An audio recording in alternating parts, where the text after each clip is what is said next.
Como serpiente yo te enredé, entre mi garra yo te agarré. Ahora me baño en champán rosé.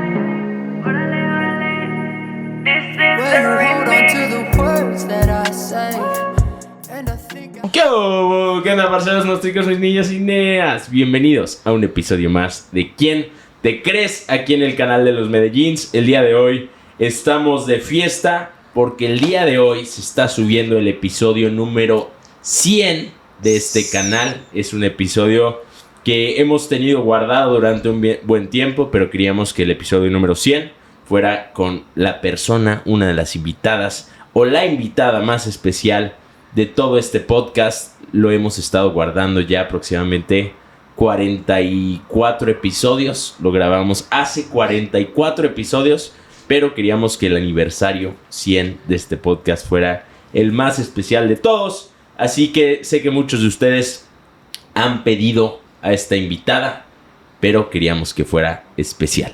Es la persona que más me ama en el mundo, la persona que más me conoce en el mundo, y para mí una mujer de muchísima inspiración. Me ha enseñado mucho, si no es que todo lo que sé en cuanto a la vida, en cuanto al cómo manejarme ante la vida. Así que sin más preámbulo, démosle la bienvenida a mi mamá, la señora Aide Salomón. Hola, hola, hola, ¿cómo están todos? Muy bien, ¿y tú? Aquí en el super aniversario número 100 de este podcast. 100. Increíble. 100. Parece fácil, pero 100. ¿Creías que no te iba a invitar? No.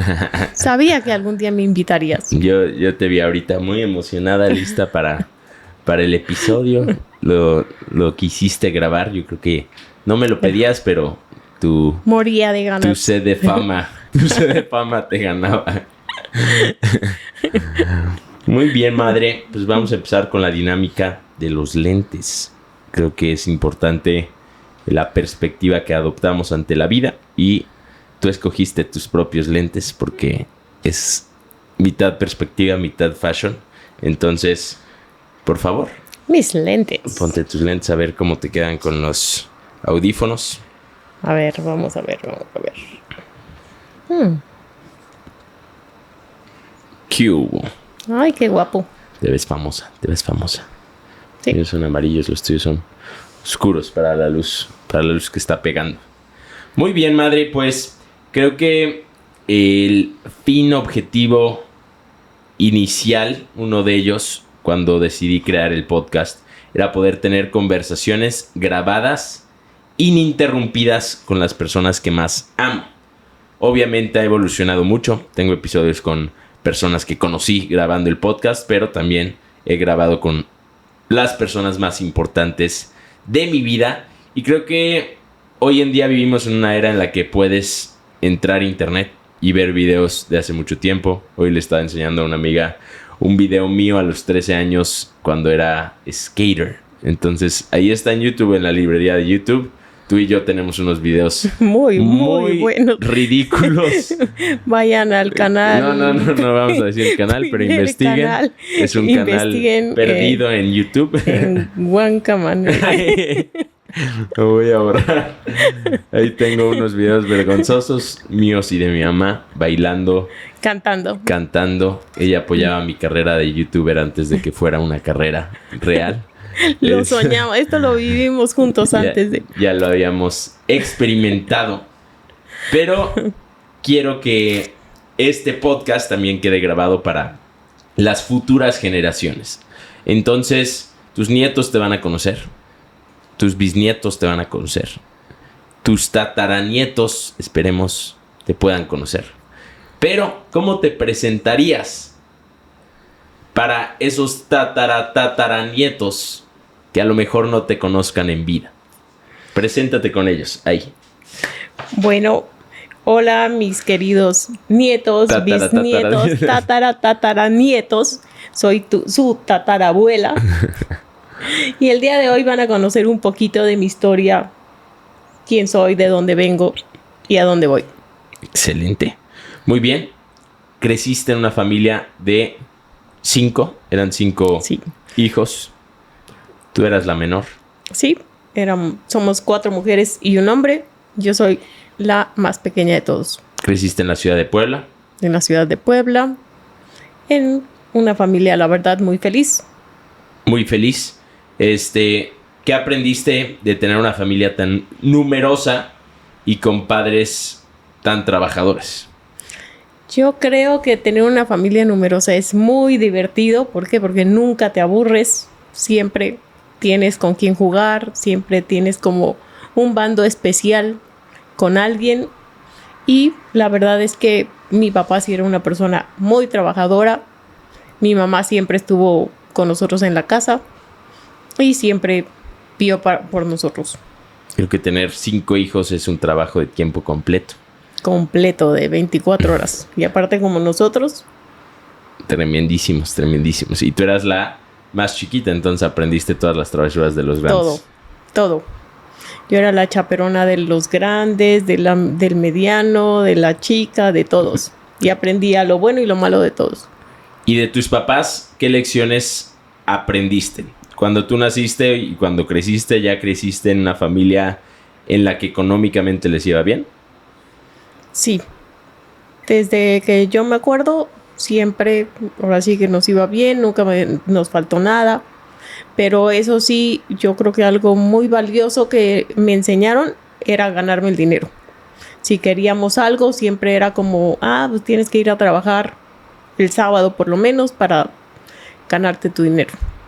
Entonces, creciste en la ciudad de Puebla, creciste con estas 3 hermanas y el hermano. Y bueno, todos tienen una personalidad muy única, un carácter muy fuerte, creo. ¿Qué se sintió ser la menor de esos 4 hermanos con carácter tan definido? Pues yo creo que aprendí a defenderme, a sobrevivir. Cuando ellos vean este programa van a saber por qué aprendí a sobrevivir. Pero aparte de todo, o sea, de aprender a sobrevivir ante cualquier circunstancia, siempre fui una niña amada. Era la consentida y pues todo mundo me consentía. Eras y sigues siendo sigo siendo la consentida. Para que cuando lo vean las tías y los tíos. Sí. Sepan. ¿Quién es la mera mera?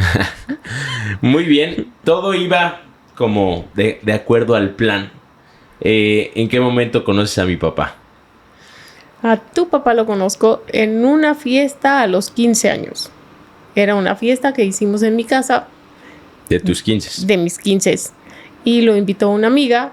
La verdad es que yo no me acuerdo de él, pero él desde ese entonces yo creo que me puso el ojo y...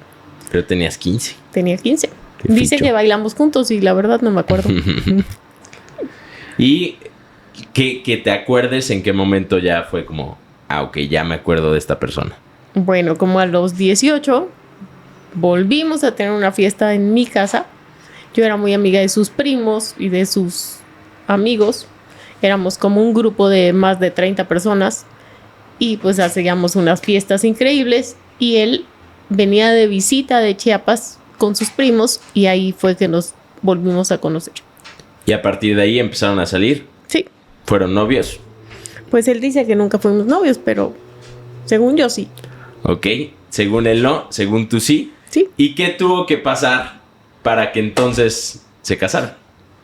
Adivina. No eran novios, sí eran novios, pero algo tuvo que pasar para que la situación cambiara. Pasaste de ser la hija menor, la consentida de la familia, a escaparte a Cancún a trabajar con mi papá. ¿Cómo fue esa transición y por qué sucedió esa transición? Pues imagínate. Adivina, pregúntale. Cuéntenos. Pregúntale a Carla. Me preguntan, ¿por qué te casaste? Carla un día me preguntó, ¿por qué te casaste con mi papá? Pues por su culpa, porque por más, su ¿verdad? Culpa. Entonces, se podría decir que Carla es la culpable de este episodio. Se comieron la torta antes del lunch, Sí. como dicen en México. Sí, pero antes era como... No es como ahora, estos tiempos era un poco más complicado. Era una sociedad, la sociedad de Puebla era una sociedad muy tradicional, con valores muy católicos, muy cerrada. Y entonces tú eras la menor la consentida, la que iba en el camino del bien, y fuiste la primera en tener hijos. Sí. ¿Cómo fue el enterarte tú y luego cómo le diste la noticia a mis abuelos? Pues el enterarme yo, o sea, era así como aparte, o sea, era como muy relajienta y todo, pero era demasiado inocente, ¿verdad? Entonces, cuando me enteré fue así como, oh. Y pues, al contarle a tu papá, pues dijo, pues no estás embarazada, estamos embarazados. Entonces yo creo que eso fue gran apoyo porque pues desde el día 1 era algo de los dos, no nada más mío. ¿Y cómo transmitieron esa noticia a mis abuelos? Por medio de una cartita. ¿Les diste una carta tú ¿Sí? en persona o cómo fue? No, mi hermana. ¿Tu hermana? Sí. Le dijiste a tu hermana, hermana, tengo una carta para mis papás, Sí. dásela. Pero en ese momento, ¿tú dónde estabas? Yo en Cancún. O sea, que te enteraste de la noticia junto con mi papá. Y en lugar de que mi papá se acercara a mi abuelo Pues porque lo había visto una vez en la vida. y tú te acercaras a mi abuelo, entonces le escribieron una carta y escaparon a Cancún. Sí. ¿Y cuál era el plan? El plan, pues, no sabíamos cuál era el plan. O sea, nosotros estar juntos, pero pues no sabíamos cuál era la reacción de ellos. Ok. ¿Y cuál fue la reacción de ellos? No, pues la verdad, mi papá feliz que iba a ser abuelo. Muy, muy feliz. Pero, o sea, al enterarse fue muy chistoso porque mi hermana, la segunda, estaba casada. Entonces, pues, llegó mi papá y dijo, ¿qué crees? Voy a ser abuelo. Y mi hermana así toda sorprendida porque dijo, ¿cómo que vas a ser abuelo?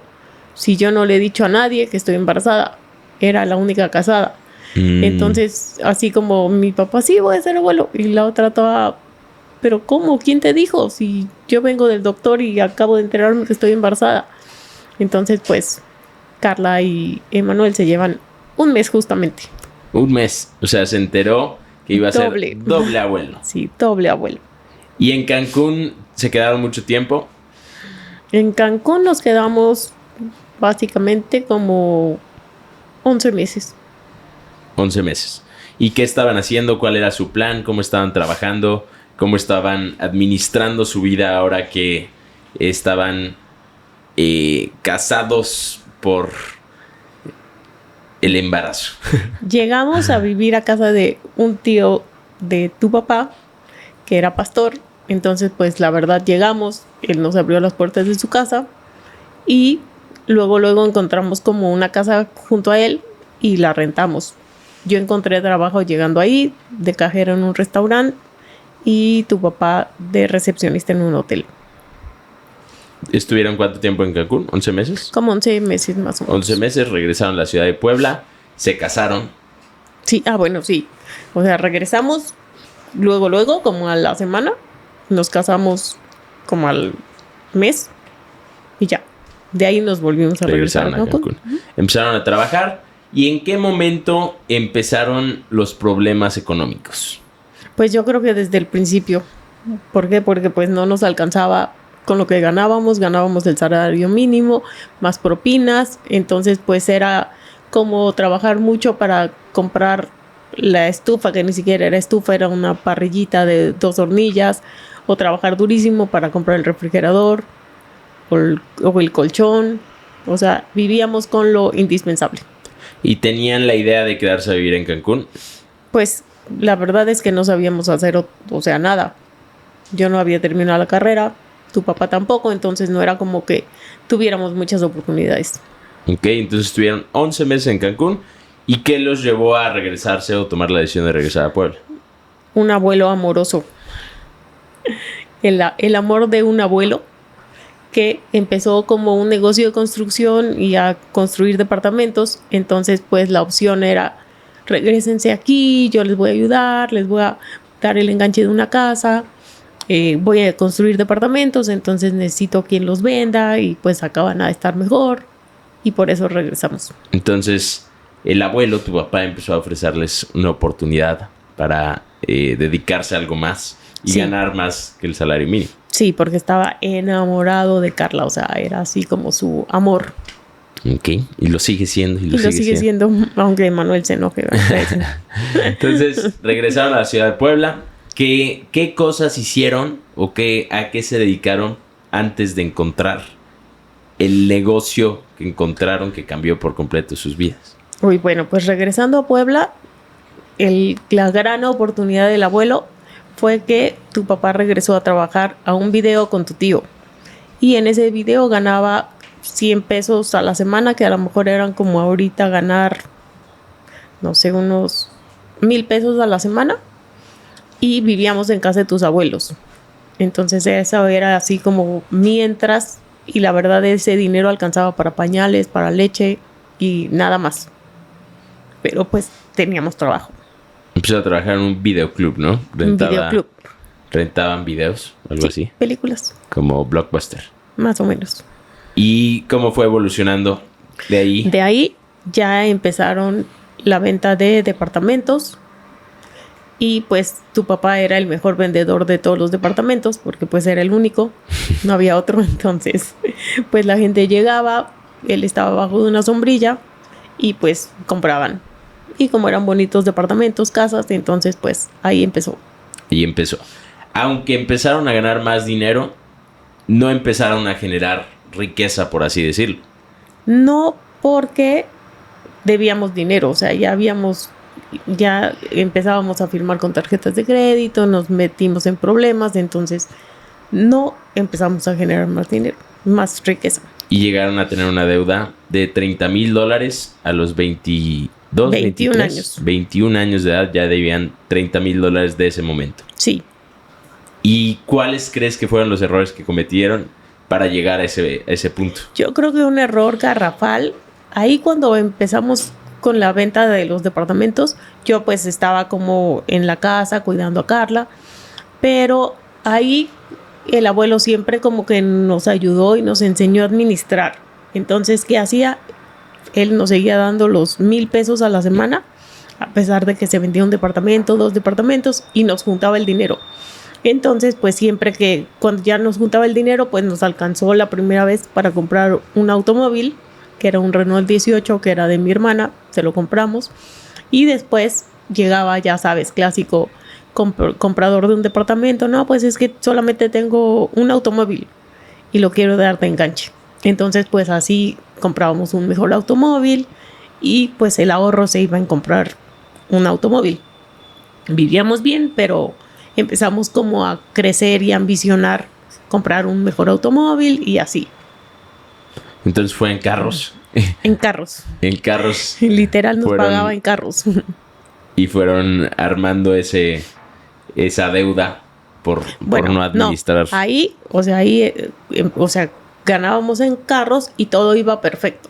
Teníamos dinero, vivíamos bien, pero pues uno ambiciona y quiere más.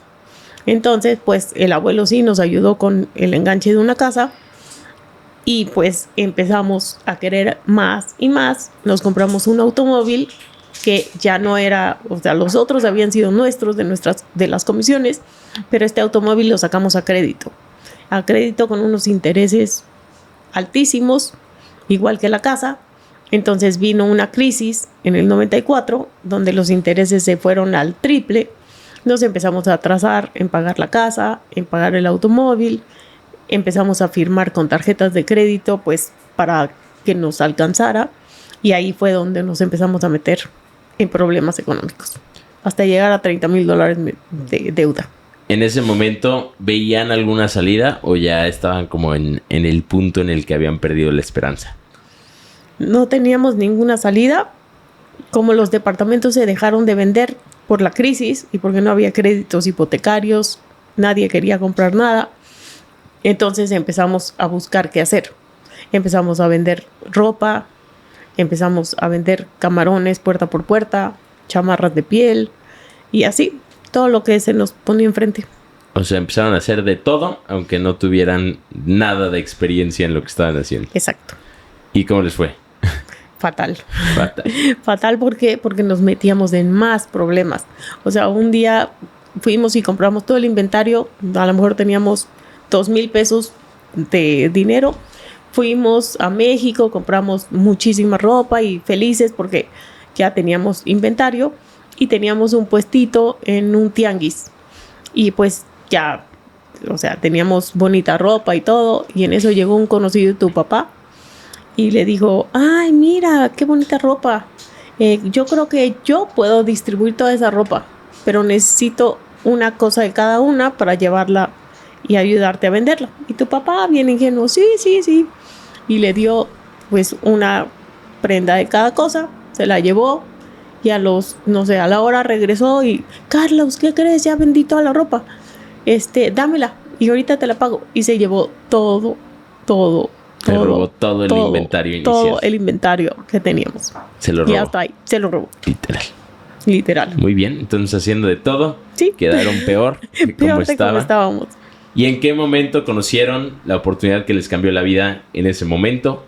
La empresa llamada OmniLife, hoy conocida a nivel mundial. En ese momento creo que era algo muy desconocido, una oportunidad muy extraña. No era una industria a la que se dedicaba la gente, creo que estaba empezando. ¿Cómo fue el conocerla y luego tomar la decisión de esto es lo que vamos a hacer? Pues llegó un primo de tu papá, que se llama Félix, llegó a la casa y la verdad es que ese día como que llegó y quería como que invitar al negocio a tu abuela que venía de Chiapas de vacaciones para que ella lo hiciera en Chiapas. Y así como que a mí no me invitaba, pero a la abuela sí, pero pues tu abuela nunca ha hecho como negocios ni nada.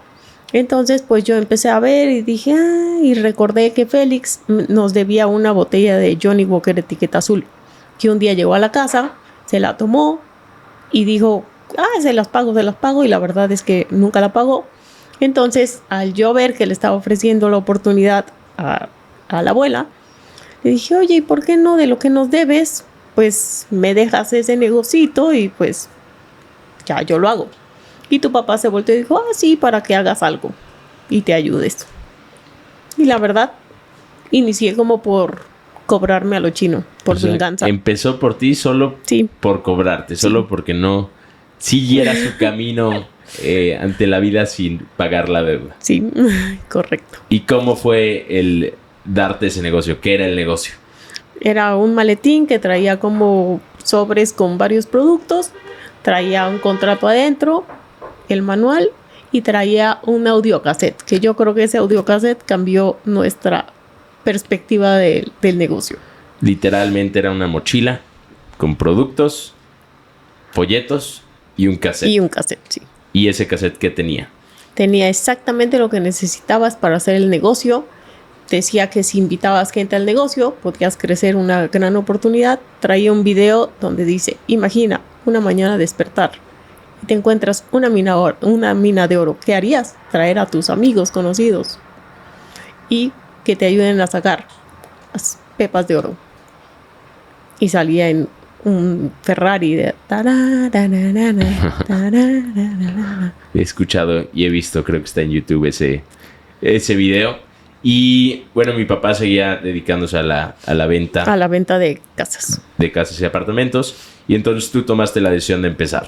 Correcto. ¿Cómo empezaste cuando no tenías conocimiento, mentoreos, nada? Absolutamente nada. Empecé, en mi casa, abrí los sobres, llegaron mis amigas, que eran mis vecinas, que pues estaban, yo creo que en la misma situación que yo, que no teníamos dinero, pero pues tampoco teníamos nada que hacer. Entonces llegaron a la casa, empezaron a probar los productos y ahí inició todo, cuando me empecé a ganar mis primeros 200 pesos. Y entonces empezaste a distribuir estos productos con tus amigas y obtuviste esos 200 pesos y entonces, ¿cuál era el siguiente paso? ¿Qué tenías que hacer? No sabías más que tu primo, el primo de mi papá, les había dado una mochila llena de productos. Pero a partir de ahí, ¿qué tenías que hacer para poder seguir? El primo, como él estaba iniciando, entonces el primo nos invitó a ver nuestro primer seminario a Ciudad de México. Y pues dijimos, vamos. Y fuimos. ¿Y pensaron que era un empleo o que era qué? No, que era un negocio, la verdad, desconocido. Pero pues cuando, no lo habíamos analizado bien, pero él nos invitó a ver esa oportunidad a Ciudad de México. Entonces viajaron hasta Ciudad de México. Viajamos en su automóvil, que era un Volkswagen así como amarillito, pollo, íbamos todos amontonados y llegamos a un estadio donde había unas 3,000, 4,000 personas. Y recuerdo cómo tu papá y el primo dijeron: ¿a que no te formas en la fila y pasas a dar tu testimonio? Y yo creo que el primo llevaba unos 10 días en el negocio y se iban a parar enfrente a dar el testimonio. O sea, dijeron, todos los que han tenido un resultado, pasen al frente. Y los dos: ¿a que no pasas? ¿A que sí pasas? ¿A que no pasas? Ya habían tenido resultados, o sea, a lo mejor de que pruebas el producto y dices, está bueno, así, pero no un resultado. Y entonces se echaron una competencia que sí pasaban. ¿Y pasaron? Sí. Los dos. Sí, delante de 3,000 personas. Mi papá y el primo. Y el primo, sí. ¿Y qué dijeron? No, pues ¿Qué dijo mi papá? que él había bajado de peso. Digo, a lo mejor llevaba 100 gramos. 2 gramos. 100 gramos, pero se atrevieron y pasaron. Muy bien.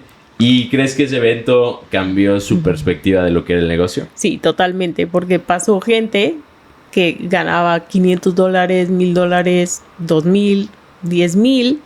Pasó una señora que ganaba 30,000. A Antonio Ramírez vi que le regalaron una RAM en esa época, así, una camioneta que decías, wow, o sea, yo quiero una así. Y mucha gente que estaba cambiando su vida.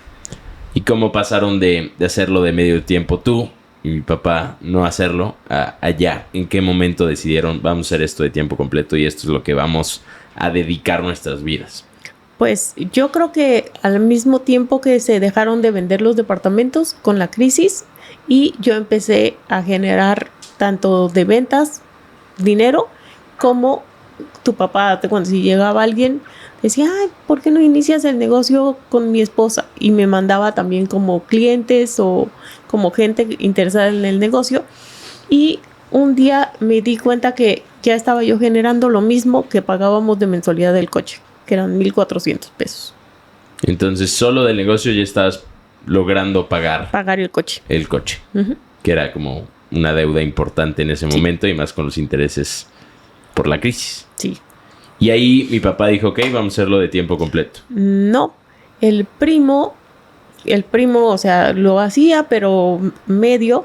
Y entonces el diamante le habló al primo y le dijo, pues tú que estás en Puebla, ¿qué te parece si no organizas una presentación? Yo voy, la doy, tú pones el mayor número de gente enfrente de la oportunidad y así creces. Entonces yo ya había escuchado en el video o en los audios que pues podías invitar gente en cualquier lugar y platicarles acerca de la oportunidad, y le escuchaba cómo podías hacer negocio. Entonces dijimos, bueno, va. Fuimos a uno de los mejores hoteles de Puebla, ya debíamos mucho dinero, pero pues teníamos una tarjeta de crédito. Preguntamos cuánto es la renta del hotel, nos dijeron tanto. Pues si pasa. Y pues pasamos la tarjeta, era un salón como para 100 personas. Dije, pues de aquí, ¿no? Va a venir el diamante, nosotros ponemos a la gente enfrente de la oportunidad y pues ya, nos hacemos millonarios, ¿no? Y sí, efectivamente, empezamos a llamar a conocidos, amigos, desconocidos, y decía el cassette, decía, puse un anuncio del periódico, el teléfono sonó, la gente llamó, la gente llegó y dijimos, nos vamos a volver millonarios. Y efectivamente hicimos eso, pusimos un anuncio del periódico, la gente llamó, la gente llegó y dijimos, nos vamos a volver millonarios. Nuestra primera presentación, llegamos al salón como unos 30 minutos antes y wow, había 80 personas en el salón. O sea, estaban amigos de los abuelos, mis amigas, gente desconocida. Había 80 personas y oh sorpresa. De repente nos dicen, no había celulares, entonces nos dicen de recepción, no, pues les llaman allá abajo en el teléfono que sí pueden contestar. Y pues ya bajamos tu papá y yo, y de repente era el primo. Hola Carlos, te tengo 2 noticias, una buena y la otra pues no tan buena. Dime. Pues la buena, bueno, ¿por cuál empiezo? Bueno, una que te voy a decir es que el diamante no puede llegar. Entonces la buena es que lo vas a dar tú, porque yo tampoco voy a llegar, que estoy súper borracho. Y nosotros y tu papá se volteó y dijo, no, o sea, hay que cancelarla. Le dije, bueno, ya estamos aquí, la gente está aquí, o sea, tenemos dos opciones. Y es tu oportunidad de brillar. Y lo mandé al estrellato. Ah, bueno, pero poquito antes de eso, o sea, de iniciar, se acerca un señor de esos que había llegado por anuncio en el periódico, se acerca y dice, jóvenes, yo creo que ustedes pues se ven buenas personas y pues les quiero decir que esos productos dan muerte súbita. Muerte súbita. Y los dos nos quedamos así, o sea, muerte súbita y ya se va el señor, pues yo nada más les quería decir eso, pero pues yo que ustedes suspendo la presentación. Y entonces volteo con tu papá y tu papá así con no. Y le digo, pues no, nada más la muerte súbita es como en el tenis o algo así. Entonces pues tenemos dos opciones y empezamos. Muerte súbita. Yo creo que ha sido la peor presentación que he escuchado en mi vida. Sí. Sí. O sea, hoy lo puedes ver y lo escuchas y es como su naturaleza es... Decía que los productos mataban. Casi, o sea. Entonces no nació siendo bueno. No, era malísimo. Y de esas... Y penosísimo. De esas 80 personas que llegaron, ¿cuántos 5 decidieron empezar? 5 iniciaron ese día. O sea, 5. a pesar de una pésima presentación, 5 personas tomaron la 5 decisión. personas tomaron la decisión de empezar. Y cuando la tomaron, o sea, nosotros no teníamos ni contratos ni kits. Y, no, yo quiero empezar. Y nosotros, ¿de verdad? Sí, no lo podíamos creer. Y 5 personas empezaron ese día. Y a partir de ahí no tenían mentoreo, no tenían alguien que los guiara más que el primo que no llegó, que quedó borracho en un bar. ¿Cómo empezaron a crear conexiones dentro de la empresa hasta llegar a Jorge Vergara, que era el dueño de esa empresa? Pues siempre buscábamos ayuda en el primo, pero pues el primo nomás no. O sea, lo hizo un tiempo. Porque de hecho igual fui a una presentación con el primo que dijo que todo Veracruz iba a ser nuestro y llegó igual. O sea, ya sabes que nada. Y la persona con la que fuimos nos transó. O sea, vivimos de todo. Y aún así estábamos tan seguros de la oportunidad que nunca dejamos nuestro éxito en manos de nadie. Ni del primo, ni de la persona que nos veía la cara. O sea, de nadie. Entonces decidimos buscar al mejor. Y nos agarramos así, de aquí no me suelto, de aquí no me suelto. Y pues, de repente una vez lanzaron una promoción de que la persona que más producto distribuyera podía hacer una gira con el dueño de la empresa. Entonces pues nos pusimos como locos y ganamos esa promoción. Entonces yo creo que ese fue un antes y después en nuestra carrera de 3 semanas que llevábamos o un mes. O sea, en ese primer mes calificaron a la promoción. Sí. Y lograron hacer una gira con el dueño de la empresa. Una gira en su avión privado, que era ir de la ciudad de Puebla a San Luis Potosí, Aguascalientes y Lagos de Moreno y regresar a Ciudad de Puebla. ¿Y eran los dos? Sí. Los dos ahí tuvieron la primera conexión con el dueño. Sí, con el dueño. Y de hecho estábamos en Lagos de Moreno y se voltea y le dice al piloto, ay, llévalos de regreso a Puebla. Entonces imagínate tu papá y yo así en jet privado por primera vez en la vida, solitos. Después de haber empezado un mes atrás a vender polvitos que causaban muerte súbita. Sí, casi. Y aparte tu papá, o sea, en ese momento no lo hacía full time, o sea, él estaba en su sombrillita vendiendo casas. Pero creo que el avión y la experiencia les cambió. Completamente. Y creo que ustedes siempre lo mencionan y dicen que Jorge Vergara fue su primer mentor. ¿Qué lecciones aprendieron de él trabajando tantos años junto a él? Yo creo que muchísimas. Mucho de lo que somos es gracias a él. Era el hombre más visionario que he conocido, de verdad. O sea, visionario. Y era alguien súper abundante.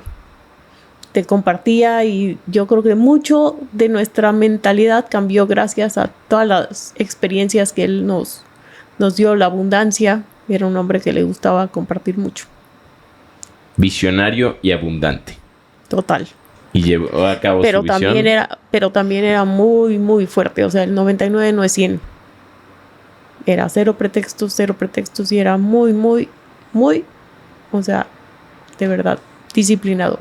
Y tenía un carácter muy fuerte. Ayer lo mencionaba mi Súper papá. fuerte, Que tenía un muy carácter fuerte. fuertísimo, fuertísimo, fuertísimo. ¿Cuánto tiempo desde que empezaron hasta llegar a diamante les tomó? ¿Y qué decisiones y qué cambios tuvieron que hacer en sus vidas? Primero que nada tuvo que dejar la sombrilla, dejar de vender departamentos. Pero ¿qué otros cambios y decisiones tuvieron que tomar para poder verdaderamente llegar a explotar su máximo potencial? Pues la verdad es que trabajamos muy, muy, muy, muy duro. O sea, ahora yo veo a los jóvenes y no trabajan, pero ni un poquito de lo que nosotros trabajábamos. O sea, teníamos un anuncio del periódico, recibía 400 llamadas así por anuncio del periódico. Aparte repartíamos volantes para producto y recibías 30, 40 llamadas. Tenías que dar la junta de oportunidad, tenías que distribuir el producto, entregarlo, mucho trabajo, cuidar a una bebé de 1 año y medio, 2, entonces realmente trabajábamos mucho, o sea, y pues teníamos que hacer como todo dependía de nosotros, entonces pues lo hacías o lo hacías, no tenías como otra opción. Creo que ese momento en tu vida y en la mía, por ejemplo, aquí en Medellín, eran los momentos con más certeza porque no había nada ni nadie. Nada y ni entonces, o lo hacías tú o lo hacías tú, no había nada ni nadie. Pero es extraño como cuando no hay nada ni nadie, son los momentos en los que más certeza tienes de que va a funcionar, aunque no exista nada externo. Y cuando empieza a existir todo, y hay todos en cuanto Ya. a liderazgo, Te acomodas. las personas se acomodan a esa posición en vez de buscar conquistar. Exacto. Se tardaron 7 años en calificar al rango más alto, Diamante. al rango diamante en esa empresa. Cuando empezaron, ¿cuántos años tenía la empresa? 1. Tenía 1 año. Y cuando dejaron esa empresa 17 años después, ya facturaba $1,000 millones. Correcto. ¿Cuántos diamantes había? 30 aproximadamente. 30 diamantes. ¿Y cuánto tenías que facturar en tu organización para poder ser diamante? Tenías que tener 9 personas directas que cada uno distribuyera, que ganara de regalías $100. Y tenías que tener 27 en segunda generación, o sea, era un poco complicado. Pero pues sí facturabas por lo menos unos, ¿qué será? Como $500,000. $500,000 de facturación. Para cobrar una comisión de alrededor de $20,000, $30,000 mensuales en utilidad. Uh-huh. En ese momento ya estaban viviendo y estábamos viviendo en Estados Unidos, Sí. en un lugar llamado La Cantera, en San Antonio, Texas, con campo de golf. Mi papá me llevaba al colegio todos los días y mi mamá me recogía todos los días en la parada del camión en mi moto. Correcto. Pero yo creo que para llegar a diamante esa fue una gran decisión, porque todavía no éramos diamante cuando decidimos irnos a Estados Unidos, sino éramos oro. Nos faltaba como una organización de 3 personas directas para poder llegar. Entonces llegamos a un país desconocido, no conocíamos a Llegaron nadie. a Estados Unidos sin ser diamantes. Sí, no éramos diamante. Llegando, empezamos a trabajar desde el día 1 y en 90 días calificamos a diamante. Logramos esa organización que nos hacía falta. En Estados Unidos la crearon. Sí. Califican a diamante. Prácticamente sí se seguía trabajando en Estados Unidos, pero ya se tenía ese estilo de vida, ya tenías más libertad, ya podías elegir tus horarios.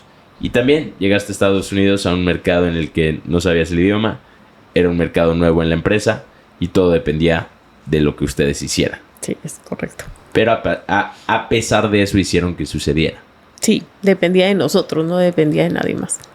Y creo que fueron 7, 8 años viviendo en Estados Unidos cuando todo iba creciendo, todo iba bien y de la nada todo empezó a cambiar. Pero empezó a cambiar dentro de ustedes antes de tomar las decisiones. ¿Cuáles fueron los cambios que empezaron a suceder que los llevaron a tomar la decisión que tomaron?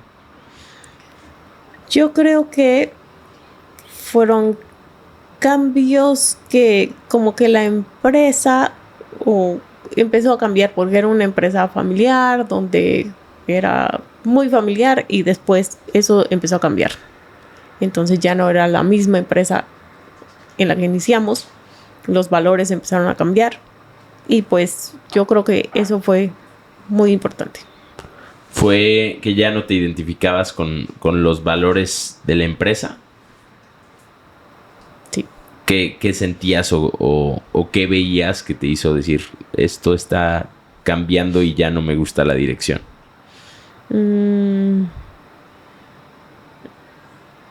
Yo creo que fue, o sea, como que era una empresa fundada en mi mujer y yo, el crecimiento y después eso ya no fue igual, los valores, como que imponerte cosas en las que tú no creías.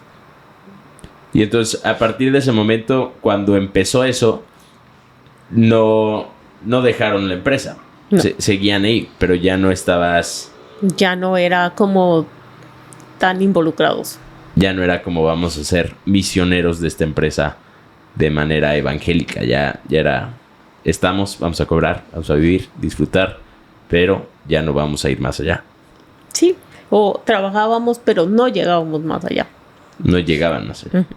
¿Y qué empezó a surgir dentro de ti y en ustedes como pareja que los llevó a decir vamos a buscar otra oportunidad? No, yo creo que yo empecé a orar, Señor, dame una nueva visión, dame una nueva visión, dame una nueva visión, sin saber exactamente que era un cambio de empresa o algo, sino una nueva visión. Y Dios contestó. No sé por qué tengo un recuerdo en el que estamos en la iglesia, en Cornerstone, y ese día fue T.D. Jakes a la iglesia. Y T.D. Jakes, si no saben quién es T.D. Jakes, es uno de los pastores más impresionantes del mundo. Y yo me acuerdo que estaba afuera, no estaba adentro. Yo estaba afuera y en las pantallas de afuera estaba T.D. Jakes y habló acerca de dejar las barcas. No Sí. sé si... Mi último día en la barca. Tu último día en la barca. Habló acerca de eso, creo que dio esa prédica. Y no sé en qué proceso estaban en ese momento, pero creo que ese fue un momento definitivo para ustedes. Sí. Si quieres caminar sobre las aguas, bájate de la barca. Esa fue otra señal impresionante, porque vimos un libro que así se llama. Si quieres caminar sobre las aguas, bájate de la barca. Empezamos a leer ese libro y como a la semana fue ese sermón de mi último día en la barca. Pero cuando nos llega la oportunidad de empezar, o sea, dijimos, vamos a iniciar algo nuevo, pero nunca vamos a iniciar algo destruyendo algo. Entonces iniciamos orando y dijimos, vamos a invitar a 5 personas que nunca nos hayan hecho caso absolutamente en el otro negocio. Y así iniciamos. Le dijimos a 5 personas que jamás nos habían hecho caso y decidieron iniciar. Y entonces ustedes tomaron la decisión de dejar la barca. Sí. Y el tomar esa decisión viviendo en Estados Unidos con un ingreso y con un contrato de exclusividad, ¿cómo fue el tomar la decisión y luego el expresarle la decisión a las personas que ya conocían su éxito, su resultado y su estilo de vida en el momento?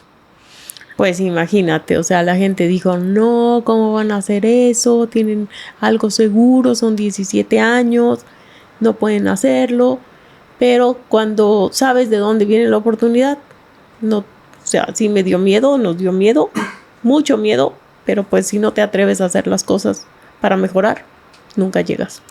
¿Y cuánto tiempo estuvimos en Estados Unidos después de que tomaron la decisión de empezar en Vigip?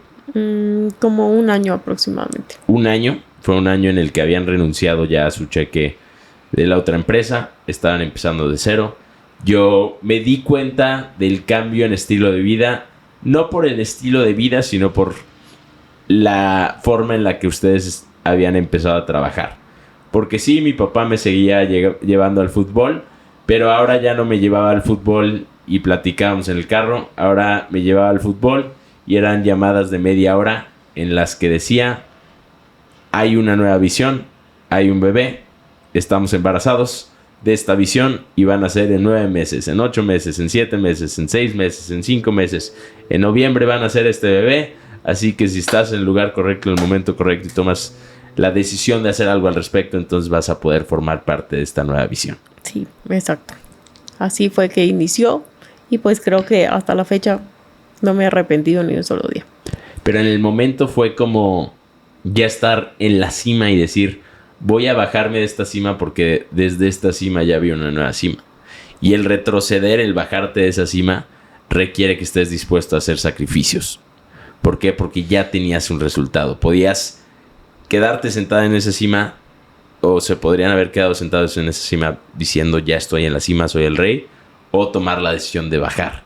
Y creo que ese bajar fue algo que requirió muchísimo valor y muchísima valentía. Sí, yo creo que requirió más valor de la primera vez que tomamos la decisión de irnos a construir algo a un país desconocido. Ahora era estar en ese país y tomar una decisión de, ok, empiezo algo nuevo, me tengo que amarrar porque pues es iniciar de cero. Y era iniciar de cero y lo que mencioné del estilo de vida no cambió tanto. Fue interesante porque sí cambió un poco. Me acuerdo que cuando empezaron vivíamos en un apartamento de 3 habitaciones y entonces seguimos viviendo en ese fraccionamiento, pero nos mudamos a un apartamento más pequeño de 2 habitaciones y entonces durante el día daban eventos y hacían llamadas con diferentes personas conocidas en todo el mundo y le daba este speech del bebé va a nacer. Pero en las noches mi papá se iba a trabajar con mi tía, iba a agencias de autos a trabajar limpiando esas agencias y creo que esto es algo que sí cambia el estilo de vida y era para poder ganar un extra y para poder mantener ese estilo de vida durante el tiempo en el que pues estaban iniciando. Sí, ahí fue como que tu tía necesitaba así ayuda para, por así que para las limpiezas. Y entonces tu papá siempre dijo, o sea, yo no me voy a quedar de brazos cruzados porque vamos a iniciar de cero.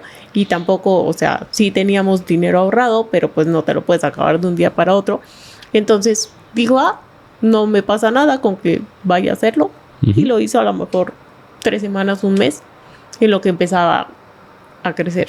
Sí, no fue tengo el dinero ahorrado, así. Vamos a empezar y vamos viendo, fue... Sí.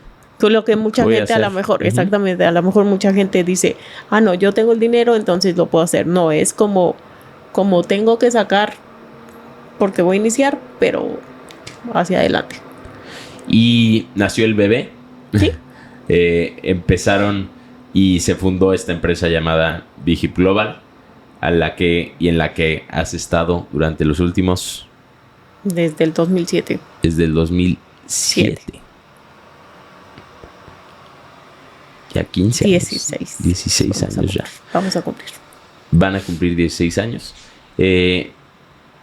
Fue el primer año del nacimiento del bebé, pero a partir de ahí, ¿en qué momento fue? Ok, ya nació el bebé, estamos en Estados Unidos, una empresa americana, pero vamos a regresarnos a México ahora a llevar esta visión a México. Primero llegaron a Estados Unidos llevando la visión de la otra empresa, pero... a partir de ahí vamos a llevar esta visión a México. Todo iba bien, iba creciendo muy bien en Estados Unidos, pero sucedió algo en México que de repente la persona que iba a abrir México, pues resulta que ya no lo abrió, o lo abrió pero de una manera incorrecta. Entonces Terry dijo, necesito a alguien en México. Y pues dijimos, ok, tu papá dijo, pues aquí estoy, lo que necesites. Y agarren sus cosas y en 30 días regresemos a México. Y así fue como iniciamos. Y ahí sí cambió por completo la vida.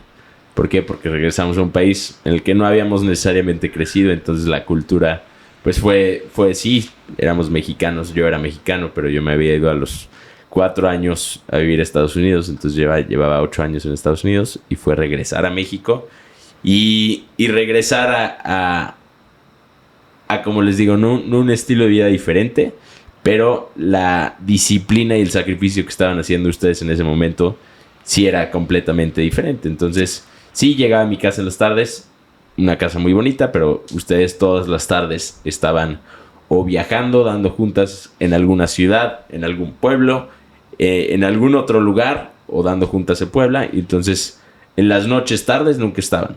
estaban sembrando. En ese momento obviamente no lo entendíamos porque veníamos de verlos todos los días, todo el día, pero hoy creo que lo comprendemos más que nunca y fue el sembrar para poder cosechar una visión que en el momento no era clara para los que lo veían desde el exterior, pero para ti era muy clara. Sí. ¿Cómo fue que tuviste esa claridad desde el día 1? Pues regresamos a México y sabíamos que nadie más lo iba a construir si no éramos nosotros. Entonces empezamos a trabajar. De hecho, a trabajar, nuestra primera oficina fue nuestra propia casa. Dábamos one-on-ones. Llegaba gente toda la tarde. Y dábamos uno. Y pues así es que empezamos con los primeros que nos hicieron caso en México. Llegó ahí Dalila Víctor, llegó Laura y Héctor, y llegó gente muy valiosa. Y ahí fue cuando iniciamos. Empezamos a viajábamos 2 o 3 veces por semana. Viajábamos a San Luis Potosí, a Veracruz, a Hidalgo, a Pachuca, a Ciudad de México. A muchísimas ciudades viajamos 2 o 3 veces por semana. Y yo me acuerdo perfecto de ese momento. Y cuando yo logré, o cuando cumplí, creo que 18 años, 18 años por ahí. No, cuando cumplí 17 años, me regalaron de cumpleaños la camioneta que habían comprado 2 años antes o 1 año antes. Y esa camioneta me la dieron con 150,000 kilómetros. 165,000 kilómetros. Bien viajados. Y era una camioneta que llevaba 2 años. Es 165,000 kilómetros. Recorridos. Se los metieron dando giras, dando juntas, dando presentaciones. Y en ese momento no sabían cómo iban a llegar, pero creo que sabíamos que íbamos a llegar. Sabían que iban a llegar. Uh-huh. Y entonces todo se fue alineando, todo fue cambiando. Yo no formaba parte del negocio porque yo veía cómo trabajaban y decía, no sé si quiero hacer lo que ellos hacen. Iban a pueblos, iban a ciudades, iban a donde tuvieran que ir para hablar con personas de la oportunidad. Sí, a veces llegabas a una ciudad y había un invitado, 2 invitados. A veces Omar Stark te mandaba a Cuautla a hablar con sus invitados. Y no llegó. Y no llegaba Omar Stark. Y no llegaban los invitados. Y lo único que te quedaba era pagar la cuenta del garaje que había rentado. Correcto. Pero a pesar, no importa, tú ibas por una sola persona. ¿Y dónde estaba la certeza? ¿Dónde estaba su certeza? En que ya lo habíamos construido una vez y cuando sabes hacer el trabajo, lo sabes hacer. Entonces, era nuestra certeza. Hoy... nosotros éramos la certeza. Estaban ustedes la certeza. Uh-huh. Hoy, 15 años después, casi 16 años después, ¿cuáles han sido las lecciones que más valor les han agregado dentro de BHIP y en este proceso que llevan? La lección más grande yo creo que es la disciplina, la visión, creer en ti, creer que lo puedes lograr y ser constante. Mi papá hoy daba un entrenamiento y decía, la oficina no se paga con dinero. Creo que la gente quiere que todo esté en el lugar correcto antes de dar el paso. Y sí hay que tener cierta seguridad, pero hay que tener más locura, más amor y más pasión para dar el paso. Exacto. Y creo que esa es la forma en la que han hecho este negocio. Tienes que estar apasionado de lo que haces. Tienes que amar lo que haces y tienes que ver siempre lo mejor en la gente. Creo que algo que es increíble de ti es que conoces los sueños de todas las personas con las que pasas tiempo. Sí, me encanta. Puede que conozcas a una persona hoy y sea una persona nueva en el negocio. Lo primero que les preguntas es ¿cuál es tu sueño? Uh-huh. Y entonces te acuerdas de ese sueño hasta que lo cumpla la persona o hasta que se le olvide. Sí. Lo cual es a veces triste. Pero cuando se les olvida, se los recuerdas. Se los recuerdas. Ayer a Giver le recordé que su moto se la tiene que comprar. Ya me dijo que después de la convención. Su sueño. Su sueño. Y creo que tú eres una gran soñadora y todo el tiempo tienes grandes sueños. ¿Cuál es tu sueño en la actualidad? Quiero ir a Australia. Estuve muy cerca, pero aún no. A África, Australia. Me encanta viajar. Eso es como así mi pasión. Y el sueño de un departamento que acabamos de comprar, que pues ya es como habitarlo así. Ya es una casi realidad. Esos dos sueños son a mediano, corto plazo. A largo plazo, ¿cuál es tu sueño? Vivir 3 meses en cada país. Y de mis países favoritos, mira, qué lata brinco. De mis países favoritos es en España, en Madrid, me encanta. Medellín, me encantaría unos 90 días al año. Estados Unidos puede ser buena opción y México. Muy bien. Entonces, 3 meses en cada país. Obviamente tienes que tener un apartamento en cada país. Sí. Ya visualicé. Ayer, de hecho, me compré un sueño y desde aquí se ve el sueño. Y lo vamos a tener. Lo vamos a tener. Sí. Muy bien, abuela. Podemos ser vecinos. Vamos a ser vecinos de piso, de piso. No, dijimos que uno arriba y uno abajo para que la nuera no diga que... Ay, que nada más. Pero podemos ser escaleritas. Muy bien, mamá, abuela, bisabuela y tatarabuela. Tatarabuela. Tatara. Carla tuvo tatarabuela. Entonces, para tus tatara nietos, normalmente hago una pregunta acerca de un avión, pero para tus tatara nietos, ve a la cámara y déjales un mensaje. ¿Cuál sería el mensaje de vida que les deja la tatarabuela a sus tatara nietos? Que no sé si lo vayan a ver en una pantalla o lo vayan a ver cerrando los ojos y conectándose con el internet, porque hoy Omar me enseñó un video de eso, pero creo y estoy seguro que van a poder verte y conocerte a través de este podcast. Yo creo que la lección más importante que les dejaría es que nunca se aparten de Dios. Que crean en Dios y todo les va a ayudar a bien. Y creo que alrededor de todo lo que estás diciendo, fundado en la base, siempre ha estado Dios. Y de ahí venía siempre la certeza, y de ahí viene la pasión, la fe. Y de ahí viene el amor, y de ahí viene la fe, y de ahí viene la visión. Entonces, sobrinos míos, nietos míos, hijos sobrinos míos, la abuela, la mujer más sabia que conozco, la mujer que más me ha amado y a la que más amo yo. Penúltima pregunta: ¿cuál es mi cualidad que más admiras y aprecias? Yo creo que eres muy amoroso y la gente te ama. Eres amable. Soy amable. Gran cualidad. Muchas gracias por heredármela. Y la última pregunta del podcast. El podcast se llama ¿Quién te crees? Así que Aide, ¿quién te crees? Me creo la hija del rey, la hija de Dios, la consentida, una mujer valiosa, virtuosa y que ama a Dios sobre todas las cosas. Gran respuesta, hermosa respuesta. Muchísimas gracias por aceptar la invitación, madre. Sé que es el primero de muchos episodios.